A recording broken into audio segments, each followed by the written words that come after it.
रोष पावक सोज रही।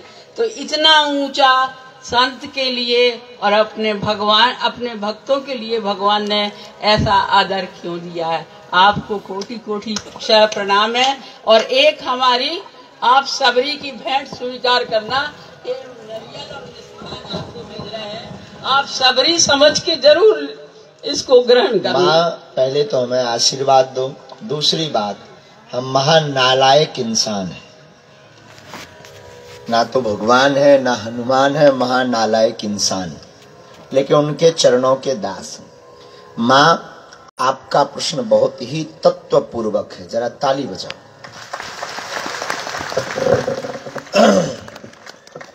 ब्रह्म कौन है, जीव कौन है, माया कौन है? जीवात्मा प्लस परमात्मा मध्य माया। ईश्वर से बिछड़ने की, खोजने की जो तैयारी जीव करता है, ईश्वर को पात जैसे जिस प्रकार मृग के अंदर कस्तूरी होता है और मृग पूरे वन में कस्तूरी की खुशबू देखता हुआ वन में कस्तूरी को खोजता है, उसी प्रकार ये जीव भी अपने हृदय के अंदर परमात्मा को पाता है, लेकिन मंदिरों में भगवान को ढूंढता फिरता है। इसी भूल को जीव कहा जाता है। जैसे पारसमणि एक महात्मा के पास में थी। गांव का एक चोर आदमी उस महात्मा के पास पारसमणि लेने के लिए गया, चुराने के लिए गया, महात्मा का चेला बन गया। महात्मा ने कहा कि तुम चेला तो बन गए, सेवा करनी पड़ेगी। चोर ने कहा जी महाराज, जो आपकी आज्ञा। और महात्मा जब स्नान करने जावे तो वो तो एक ही उद्देश्य से आया था कि कब महात्मा आश्रम से जाए, कब मैं चोरी के लिए पारसमणि ढूंढूं।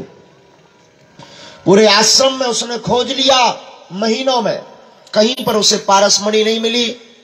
एक दिन कपड़ों को फैलाकर बैठा ही था कि महात्मा स्नान करके आ गए और पूछा कि तू रोज करता क्या है?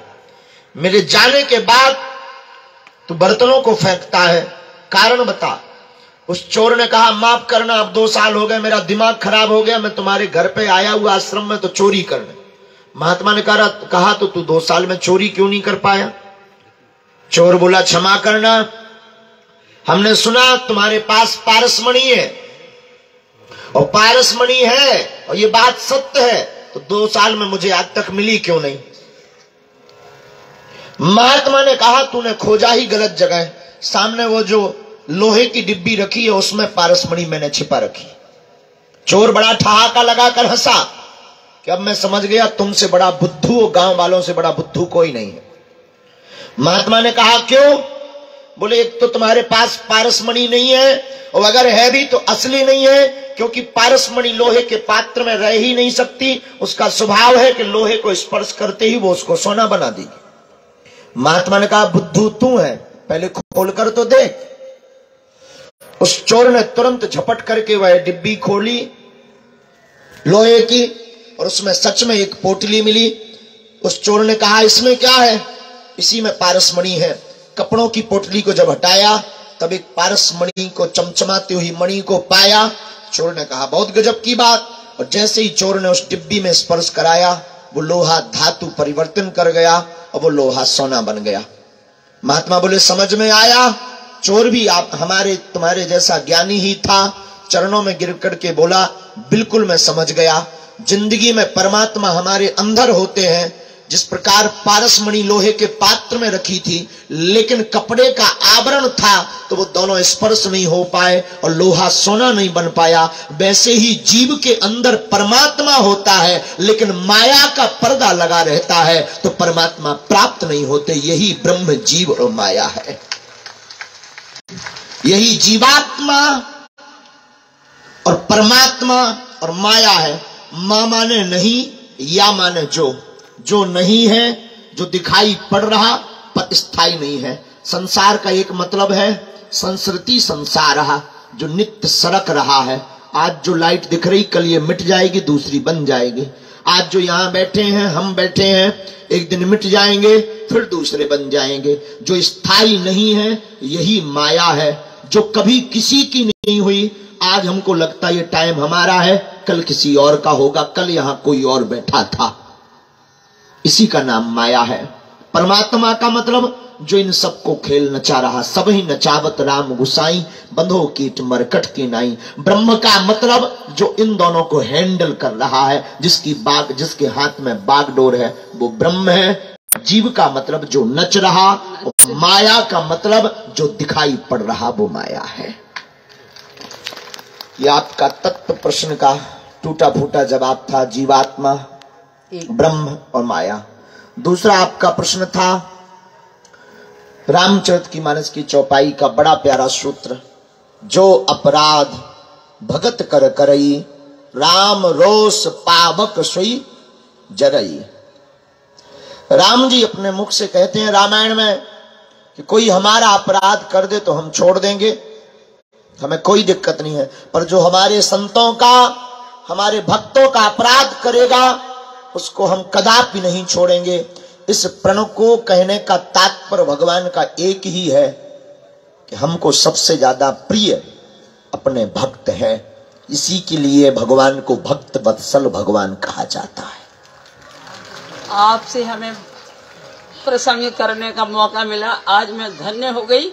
हमारे हनुमान जी ने हमें माँ कहा, हम आज बहुत बहुत धन्य हो गए। फिर पुनः कोटि कोटि प्रणाम है आपको। प्रणाम माँ, हमारे ऊपर आप दया करिए। खुश रहो माँ, विराज। लेकिन अद्भुत प्रश्न थे आपके माँ। इन भाई साहब के पास भेज दो, जब से ये मंडप जैसे खड़े हैं। राजू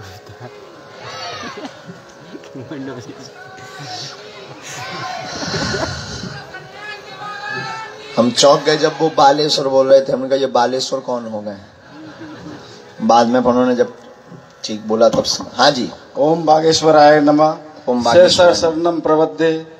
गुरु जी, आप, मेरा प्रश्न यह है कि पिछली बार आप कथा मतलब ग्राम कादीपुर में श्रीमद् भागवत करने के लिए आए थे, तो आपके द्वारा कहा गया था और कि रुक्मणी मठ में माँ रुक्मणी की मूर्ति स्थापना की जाए, पर इसके लिए हमारे किसी भी जनप्रति ने एक कदम भी नहीं बढ़ाया। हम ये चाहते हैं कि आपके बड़ा ऊंचे स्तर का वो विषय है, पुरातत्व विभाग का है। भोपाल से उसका काम बनना नहीं, दिल्ली तक की राजनीति उसमें लगनी है। और जनप्रतिनिधि भी यहाँ पर केवल भोपाल तक के नहीं हैं, दिल्ली तक के स्थापित जनप्रतिनिधि हैं। ये अगर बात नहीं उठाई तो ये हमारा या तुम्हारा दुर्भाग्य नहीं, अपितु उन जनप्रतिनिधियों का दुर्भाग्य है। अब आप अगर थोड़ा सा भी भारतीय नागरिक संहिता के अनुसार जीवन जीते हो तो आपको क्वेश्चन करने का अधिकार है, क्योंकि आप वोट देते हो। हमें तो है ही है। तो आपकी भी जिम्मेदारी है कि आप एक बहुत बड़ी टीम खड़ी करो वोट वालों की, क्योंकि नेताओं की दृष्टि वहीं जाती है जहां वोट हो। अगर आप तो एक बड़ी टीम खड़ा करो और खड़ा करके आप नेताओं से प्रश्न करो, तो वो हलचल भी मचाएंगे और वोट लेने के चक्कर में माता रुक्मणी को लाएंगे। अगर आपके माध्यम से एक बार अगर कह दिया जाए कि आप सब लोग तैयारी करें माता रुक्मणी की मूर्ति, पिछली बार कह दिया था, कोई असर नहीं हुआ।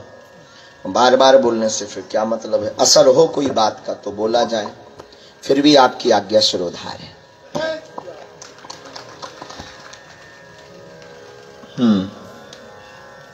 खड़े हो जाइए। हाँ जी, आप आ जाओ, तब तक आप आगे आ जाओ। बहन जी, आप वहां क्यों खड़ी?